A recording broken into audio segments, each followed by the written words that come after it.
There's something beautiful that happens when you reach a certain age.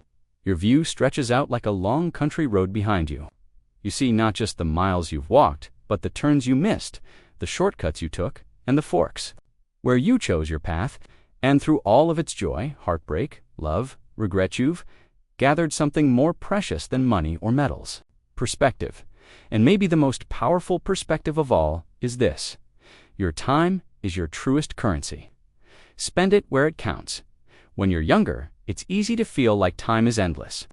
You waste hours in meetings that go nowhere, hold grudges that drain you, entertain people who leave you feeling small. You chase status, validation, approval, things that feel urgent but not fulfilling. But real hard-earned age gives you the gift of focus. You stop wanting to impress people who don't matter. You stop chasing shiny distractions. You start asking, does this bring me peace? Is this who I want to be with? Is this how I want to feel at the end of today? This is the wisdom our younger generations need, like water, in a world that moves at the speed of likes and algorithms, where busy is worn like a badge. They need to hear someone older say, slow down, be deliberate. Time is sacred, guard it well. That doesn't mean live rigid or become a recluse.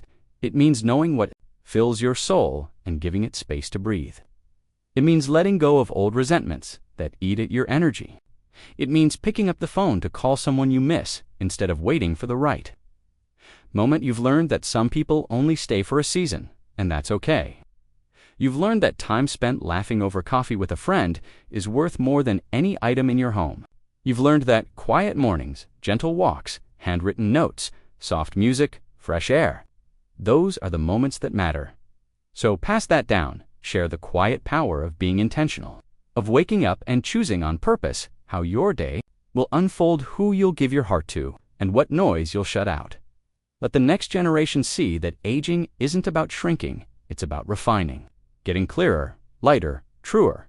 And if you're watching this today, thank you for showing up, for choosing to reflect, and for being part of this community of wise elders and thoughtful listeners. Your stories matter more than you know. If this video touched something in you, I hope you'll leave a comment below. Maybe a lesson you've learned, or something you wish someone told you sooner. Share this with someone who needs it, someone younger, or maybe even a peer who's forgotten how much they still have to offer. And if you haven't yet, tap that subscribe button and ring the notification bell. We've got more videos that honor your journey, your voice, and your future. I can't wait to keep learning with you. Here's to your wisdom, your legacy, and the lives you're still meant to impact. Because even now, especially now, your voice matters. There's a quiet moment many of us come to, often in the stillness of the morning, or while watching a grandchild play, or maybe just staring out the kitchen window with a warm mug in hand. It's that whisper of reflection that asks, did I live true to myself, or did I live how others expected me to? That brings us to another life lesson worth passing on.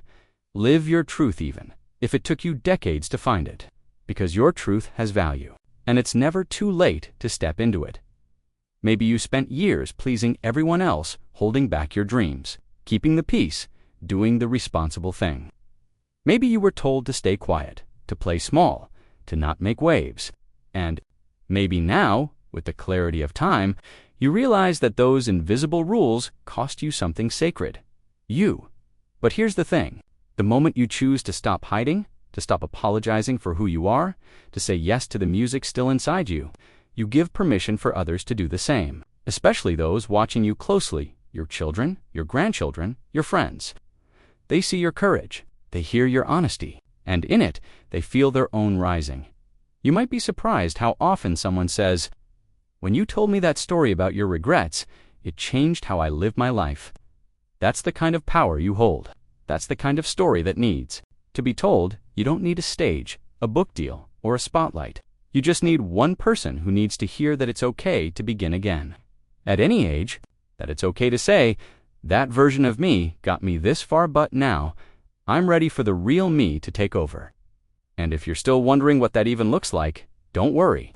True, it's not about big declarations or dramatic changes. It's about small shifts, choosing the outfit that makes you feel alive, saying no without guilt, laughing a little louder, letting go of the need to be perfect, making art, making noise, making peace. So maybe you start today, with one brave, honest step toward the person you were always meant to be.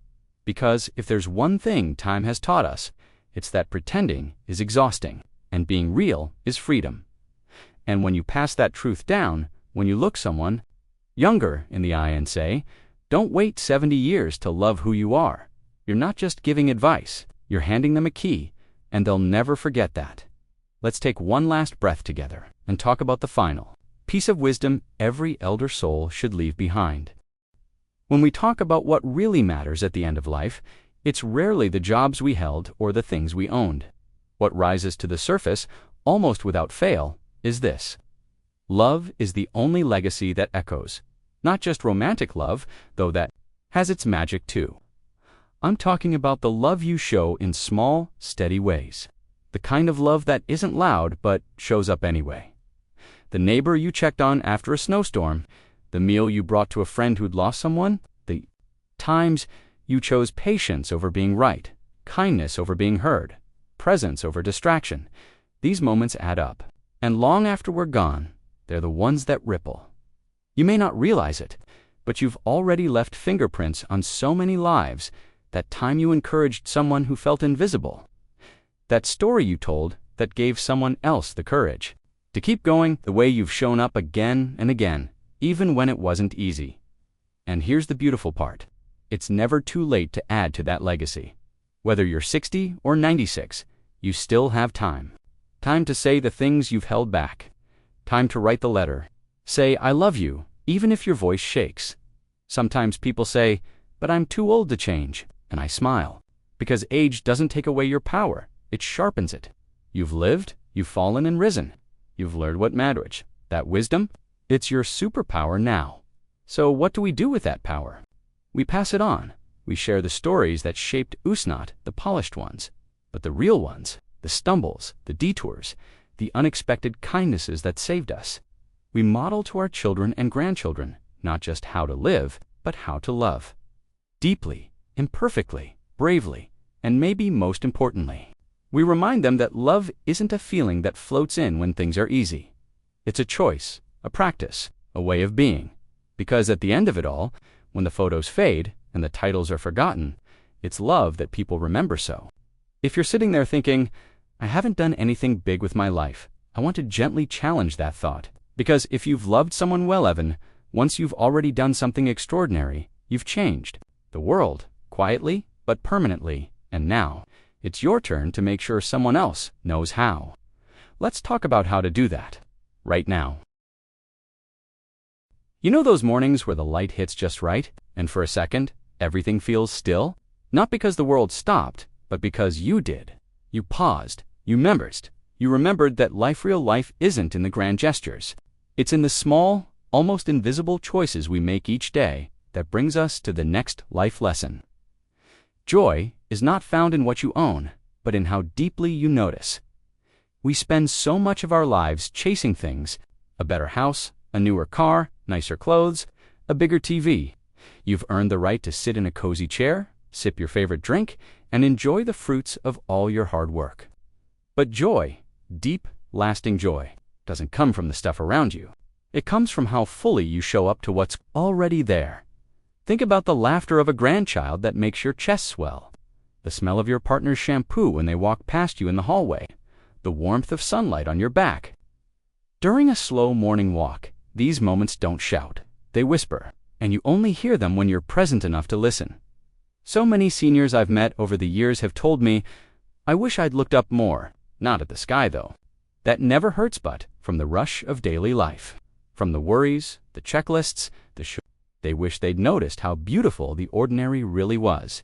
And if you've made it to 60, 70, even beyond, you know the truth. The clock only moves one way. You don't get today back. You don't get to replay that coffee with a friend, or the moment your child called to say, "I miss you," or the first snow of the season. You do, however, get to decide how present you'll be next time. That's where your power lies. So the next time your body feels slow, or your plans fall through, or life just feels a bit too quiet, pause, take a breath, look around. What beauty is trying to speak to you right now? Because the greatest gift we can pass on isn't a possession, It's the ability to truly see the miracle in the mundane, to model to the next generation that life isn't something to win. It's something to feel, to savor, to witness. And that leads us to one final lesson, one that can't be wrapped in a bow or taught from a stage. It's something that grows the moment we start giving it away. Let's talk about that next. There's something humbling about growing older. We start to see aging not as something to battle, but as something to understand, to carry with a kind of quiet dignity. And that brings us to the second lesson. Your inner peace is more valuable than being right. That's a hard one, especially for those of us who were taught to stand our ground, to defend our opinions, to fix the world or at least prove our point. But the truth is, the older you get, the more you realize that peace isn't passive. It's powerful. Think back, how many arguments did you win only to lose sleep that night? How many debates felt good in the moment? It takes strength to stay silent. It takes wisdom to say, maybe I don't need to win this one. It takes grace to say, let's just enjoy this time together, even if we don't see eye to eye. Because here's the secret. No one tells you in your 30s or 40s, by the time you reach your 60s, you can simply breathe, smile, and let it pass. The lesson here is not about avoiding hard conversations, but about choosing which ones are actually worth your energy. Is this worth my peace?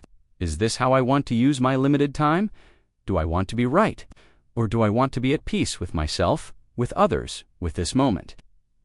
So if you're holding on to the need to prove a point test, with family maybe, today's the day to let it go. Offer the apology. Ask the question instead of the answer. Trade pride for peace. As we sit with that, there's another lesson that creeps in slowly with age. Not loud like a trumpet, but quiet like a whisper. It's this: time doesn't wait, and someday isn't promised. We all say we'll get to it later. That letter we meant to write. That vacation we said we'd take. That story we told ourselves we'd finally share with our grandchildren. Many moments you rushed through. How many days you spent worrying about tomorrow instead of living today. But it's not too late. Not if you're watching this. Not if you still have breath in your lungs and a heart that feels. You can still make the call. Take the walk. Hug a little longer. Say what you meant to say. Pass on the things you wish someone had told you. Here's the thing. Your story matters. Your life matters. The lessons you've learned through pain, joy, regret, and grace, they matter. And someone out there needs to hear them. Not because you've done everything right, but because you've been there. You've lived. Let's keep going, because there's one more lesson we need to talk about. One that might just change the way you look at every day from now on. Have you ever looked at a younger person and thought, if only they knew what I know now? That quiet moment when you see someone rushing through life, repeating mistakes you've already made, or worrying about things that won't matter. A year from now, it stirs something in us. A mix of compassion, wisdom, and a gentle ache because we remember being in their shoes. And now, we have something they don't yet have perspective experience.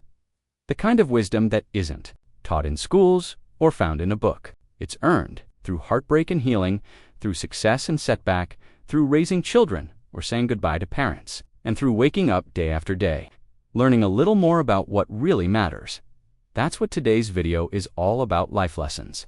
Not just a nod at, but to share. Because the most valuable thing we can give the world in our later years isn't money or advice that starts with, back in my day. It's the truth that comes from having lived through it. We're going to talk about 4 life-changing lessons that every senior should pass on before it's too late. Lessons that don't just help the young avoid some hard roads, but that remind us, yes, even no vow, how we want to live the days we have left. So if you've ever felt like your story could help someone else, or like it's time to turn all those memories into meaning, you're in the right place. And before we dive in, take a moment to subscribe to our channel and hit that little bell icon so you never miss the kind of content that keeps your mind sharp, your heart full, and your spirit growing. Your support truly means the world to me and to our whole community. If anything in today's video resonates with you, please leave a comment, share it with someone you care about, and help us keep passing on what matters most. All right, let's talk about the first lesson. If there's one truth that time has carved deep into every soul past 60, it's this: people matter more than things. And I don't mean that in a vague or cliché way. I mean it in the most raw, practical sense possible. When the house is clean, but no one's coming over. When the bank account's full, but your grandchild hasn't called in weeks. When your closet is neat, but you haven't laughed with a friend in far too long. That's when it really hits. We live in a world that constantly tells us to hustle, earn more, own more, build more. And for years, most of us did. We worked, saved, built homes, provided, worried. But the older you get, the clearer it becomes. None of that fills your heart like a simple moment of connection. A shared story, a kind word, a hand held. When we're gone, no one will remember the shoes we wore or how tidy the garage was. They'll remember how we made them feel, whether we showed up, whether we listened, whether we loved well. And that's the lesson: relationships over results. Always. So if you're holding onto a grudge, let it go. If there's someone you haven't called because you're waiting for them to call first, don't wait. Be the bridge, be the warmth. Because life isn't about what we gather, it's about who we walk with. Now let's take a breath and move into the next. Piece of wisdom this life has taught us: